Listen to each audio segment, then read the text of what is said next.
Bonjour, chers auditeurs. Ici Éric Lantier au microphone et bienvenue à ce tour d'horizon du 24 avril 2020.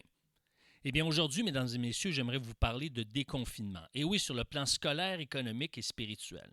C'est important qu'on en parle parce que le premier ministre a annoncé que progressivement, on allait vivre en tant que société un déconfinement. On va pouvoir tranquillement retrouver progressivement une vie de plus en plus normale, mais évidemment avec des restrictions, avec des consignes à respecter. Maintenant, la plupart des gens sont en faveur de ce déconfinement, mais beaucoup de parents craignent pour leurs enfants. Alors, l'Association des pédiatres du Québec se sont penchés sur la question et ce qu'ils ont dit, c'est qu'un retour progressif à la vraie vie pour les enfants n'est pas seulement souhaitable, il est nécessaire. C'est nécessaire pour la santé des enfants, pour la santé psychologique et la santé sociale des enfants, parce que les enfants souffrent énormément de ce manque de contact avec leur père, avec leurs amis, et de pouvoir justement être sur les bancs d'école, ça leur fait énormément de bien. À un point tel que les pédiatres du Québec vont dire que les désavantages d'être confinés commencent à dépasser les avantages. Et on n'a pas à craindre parce que ce qu'ils vont dire, c'est que la communauté scientifique s'entend sur un point. La COVID-19 n'est pas dangereuse pour la très vaste majorité des enfants. Et ça, c'est rassurant. C'est rassurant et donc, c'est important que le retour en classe puisse se faire avec énormément de sagesse, avec énormément de doigté et que il y ait des consignes claires qui soient données pour assurer le maximum de protection. Maintenant, moi, je ne suis pas très à l'aise avec l'idée d'alternance. Et je m'explique. Par exemple, certains ont avancé que le retour en classe, pour minimiser le nombre d'élèves en classe, pour réduire le nombre d'élèves en classe, pour assurer une bonne distance entre les élèves, il faudrait opter pour un horaire, par exemple, un horaire A et un horaire B. Donc, pour le groupe A, le groupe B. Ça pourrait être un avant-midi, le groupe A, l'après-midi, groupe B. Ou jour 1, groupe A, jour 2, groupe B. Jour 3, groupe A, jour 4, groupe B, en alternance comme ça. Moi, je ne suis pas en faveur de cette approche parce que c'est très difficile pour les parents à gérer, et spécialement ceux qui sont au travail.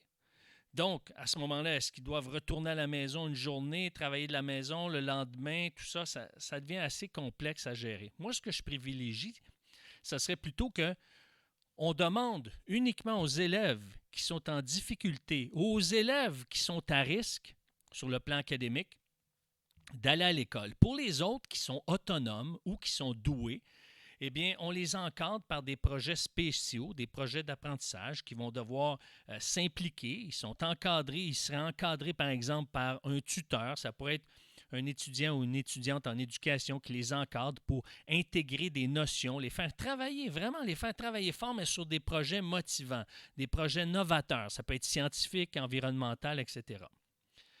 Et pour d'autres, eh bien, qui sont plus autonomes, plus débrouillards, plus aguerris, eh bien, on les place dans des salles de classe virtuelles. À ce moment-là, il pourrait y avoir des élèves à Trois-Rivières, à Fermont, à Gaspé, un peu partout dans le Québec. Et il y a des hommes et des femmes qui sont très doués pour animer des classes via une caméra, via une plateforme électronique. On pourrait vraiment utiliser ces moyens-là pour dynamiser puis réduire les tailles, le nombre d'élèves en classe. Maintenant, sur le plan économique, et je vois que le temps file, je vais aller assez rapidement. C'est important qu'on revienne également progressivement à la vie normale. Pourquoi? Parce qu'il y a des gens qui ont perdu leur emploi, qui ont perdu leur salaire, et ça ajoute un fardeau fiscal à toute la population. Et on ne peut pas attendre un an ou deux avant de retourner, redémarrer la machine économique, c'est impossible. Puis il n'y a personne ici qui serait prêt à payer, par exemple, une augmentation d'impôt de 50 par semaine pour assumer tous les coûts que ça engendre, cette pandémie. Alors, c'est important que progressivement, on se donne des moyens et qu'on achète de plus en plus des produits locaux ou régionaux. Et sur le plan spirituel, j'espère que la majorité des pasteurs vont collaborer avec le gouvernement pour un retour prudent, un retour où est-ce qu'on va respecter la distanciation sociale. Mais ça va demander une plus grande implication des gens. Parce que, par exemple, si dans les locaux, on était habitué d'avoir 10 enfants dans les salles de classe, eh bien, parce qu'on regroupe les enfants pendant que les adultes célèbrent dans la grande salle, dans l'auditorium, bien à ce moment-là, c'est possible que certaines communautés vont devoir avoir 2 ou 3 célébrations où ça va nécessiter d'ouvrir plusieurs locaux.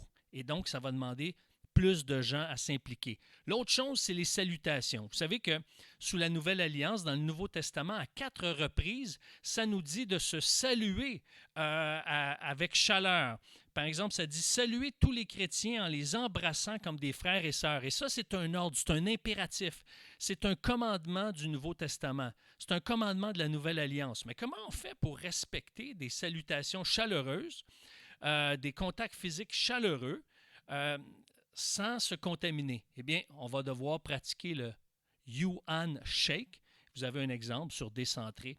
Et donc, c'est une salutation plutôt que de se faire par une accolade ou en se serrant la main. Eh bien, c'est en se cognant les pieds. Et alors, c'est une nouvelle façon. On va devoir apprendre à se saluer d'une manière différente. Maintenant, je vois que le temps file et même j'ai dépassé le temps. Alors, je vous dis merci, mesdames et messieurs.